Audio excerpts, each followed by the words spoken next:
क्या ढक्की भाई के ऊपर जो लोगों ने उंगलियां उठाई कि उन्होंने हराम फूड खाया, क्या ये चीज होनी चाहिए थी? और क्या ढक्की भाई ने इसका जवाब दे दिया? और इसके अलावा क्या हसन बेग गुस्सा है इसलिए कि मेन स्ट्रीम मीडिया जो है वो सिर्फ उन लोगों को अपने पास बुलाता है जो कि सिर्फ कंट्रोवर्शियल होते हैं, उनके अंदर टैलेंट या कल्चर कुछ भी नहीं होता है। जिसके अंदर हसन बेग ये भी कहे थे कि काफी ज्यादा क्रिंज कंटेंट क्रिएटर्स हैं जैसे ढक्की भाई और लोग भी। और क्या हमजा भट्टी के मुताबिक फेलियर जो है वो बेहतर टीचर है सक्सेस से? इस तरह और इस तरह की काफी ज्यादा न्यूज है मेरे पास आप लोगों के लिए, तो वीडियो के अंत तक लाजमी देखना। खुश आमदीद सलाम, मैं हूं मिडिफाइड और आज हम बात करने वाले हैं सबसे पहले ढक्की भाई के बारे में। तो जैसे कि मिडिफाइड ने आप लोगों को बताया था कि ढक्की भाई कराची गए हुए थे और वहां पे तुर्की का वीजा बनवाने के लिए गए हुए थे, तो वहां से उन्होंने सी फूड ट्राई किया जिसको लेकर काफी लोग उनको हेट दे रहे थे कि उन्होंने हराम फूड खाया है। तो इसी बात को लेकर ढक्की भाई ने इस इशू को डिस्कस करते हुए बताया कि हमें पता है कि सी फूड हलाल है इसीलिए हमने खाया था। और साथ ही साथ ढक्की भाई इस चीज को प्रूव करने के लिए गूगल भी करके दिखाते हैं और गूगल में यही लिखा होता है कि वो इस्लाम में हलाल है, सी फूड परमिसिबल है। और इसके अलावा एक कुरान की आयत भी पढ़ के बताते हैं। तो मैं आप लोगों को दिखा देता हूँ कि उन्होंने क्या कहा।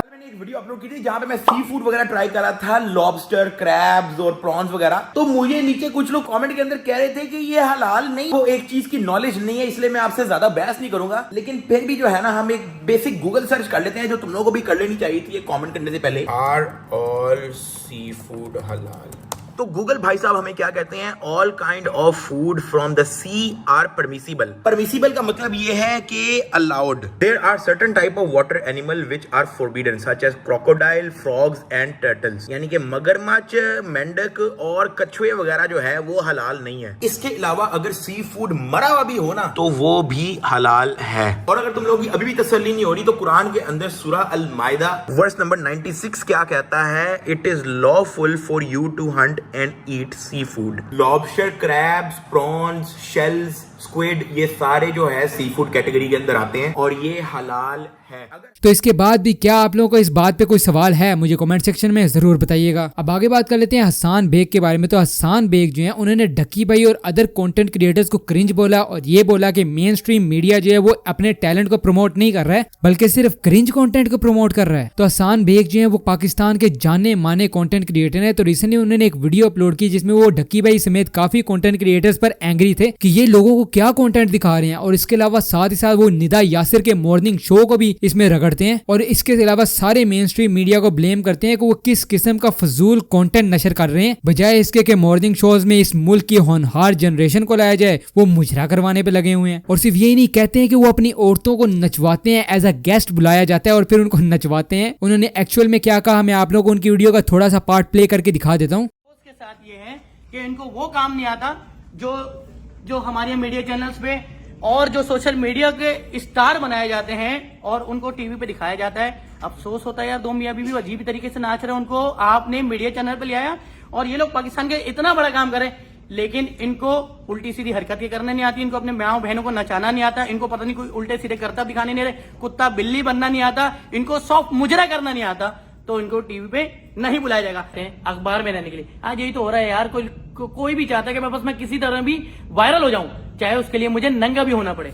आने वाली नस्लों को क्या दिखाया जा रहा है कि अगर आप ये काम करोगे तो आप जलील और रुस्वा होगे, अगर आप नाचोगे, अजीब ढंग से हरकतें करोगे तो आपको मीडिया चैनल पे स्टार बनाया जाएगा। हमारी आने वाली नस्लों को ये दिखाया जा रहा है। अब आप लोग इस चीज से कितना एग्री करते हैं मुझे कमेंट सेक्शन में जरूर बताइएगा। आगे बात कर लेते हैं हमजा भट्टी के बारे में। तो रिसेंटली जैसे कि मिडिफाइड ने अपनी वीडियो में आप लोगों को बताया था कि हमजा भट्टी ने एक नई शुरुआत करने वाले हैं जिसके अंदर हमें हमजा भट्टी की एक डिफरेंट साइड देखने को मिलेगी। तो उस चीज की शुरुआत हो चुकी है। इंस्टाग्राम पर स्टोरीज अपलोड करते हुए वो कहते हैं कि एक वो न्यू चैनल स्टार्ट करने वाले हैं जिसका नाम वो भट्टी टॉक्स रखने वाले हैं। और इसके अलावा उन्होंने अपने बाकी सोशल्स भी हैं इसके लिए क्रिएट कर लिए हैं और उस पर उन्होंने फर्स्ट वीडियो भी अपलोड कर चुकी है जिसके अंदर उन्होंने इस बारे में बात की जो उनके एफएससी में फेल हुए थे और यूनिवर्सिटी में उनका बहुत कम सीजीपीए आया था। और वो कहते हैं कि अब मैं जब अपनी कामयाबियों को देखता हूं तो इससे मुझे पता लगता है कि जीत ने मुझे इतना नहीं सिखाया जितना मुझे हार ने सिखाया है। और इसके अलावा वो ये कहे थे अपनी इंस्टाग्राम की स्टोरीज में कि वो इस चैनल पर हर किस्म का कंटेंट अपलोड करेंगे, सिर्फ वो ऐसा कंटेंट नहीं अपलोड करेंगे जिसके अंदर सिर्फ पॉजिटिव वाइब्स आए, जिसका मतलब ये है कि वो रोस्ट भी करेंगे, क्रिटिसाइज भी करेंगे, नेगेटिव फीडबैक भी देंगे। इसके अलावा उन्होंने क्या कहा मैं आप लोगों को दिखा देता हूँ।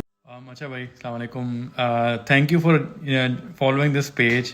यार इधर बहुत सी चीज़ें इस तरह की हैं जो मैं यूजुअली दूसरे चैनल पे बात नहीं कर सकता। उसकी रीज़न सिंपली ये है कि उधर एक डिफरेंट किस्म की ऑडियंस है, इधर मैं यार एक डिफरेंट किस्म की ऑडियंस बिल्ड करना चाहता हूँ। एक ऐसे ऑडियंस जो कि एक्चुअली से सीखने का शौक हो, जिसे जहाँ अगर मैं कहीं क्रिटिसाइज भी करूँ तो उसे समझ आए यार कि मैं क्यों कर रहा हूँ। ऑब्वियसली मैं हर वो बात नहीं करूँगा जो जिससे ना लोगों को अच्छा लगे, एटलीस्ट मैं केमिस्ट्री के बोर्ड एग्जाम में फेल हुआ। यूनिवर्सिटी से सिर्फ 2.8 CGPA लेकर निकला और दुबई में नौकरी से निकाला गया। तो आज जब मैं अपने आप को एक मैगजीन के कवर पर देखता हूँ, अपने जीते हुए अवार्ड्स देखता हूँ, तो सिर्फ एक ख्याल आता है कि मुझे जीत ने इतना नहीं सिखाया जितना हार ने सिखाया है।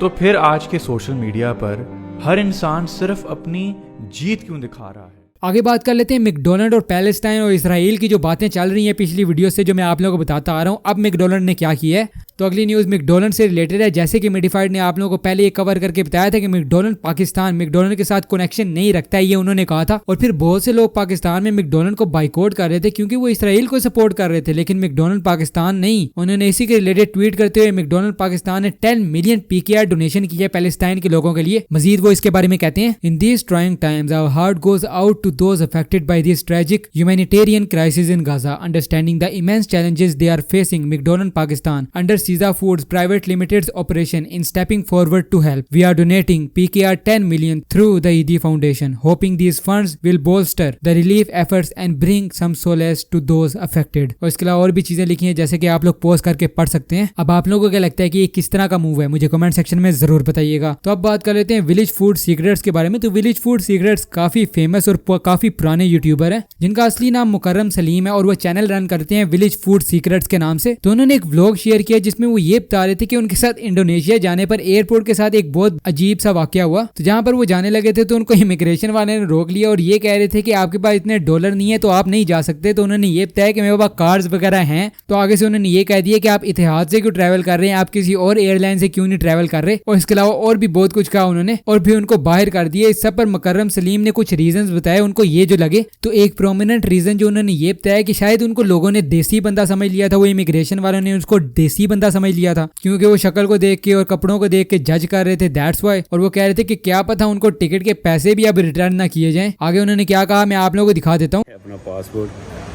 अभी बोर्डिंग पास वगैरह मिल गया था, मैं आगे गया हूँ, जो मेरा गेट नंबर था ना 22 उस पर इमिग्रेशन पे गया हूँ। उन्होंने जनाब चेक किया, उन्होंने कहा जी आप जो है वो नहीं ट्रैवल कर सकते।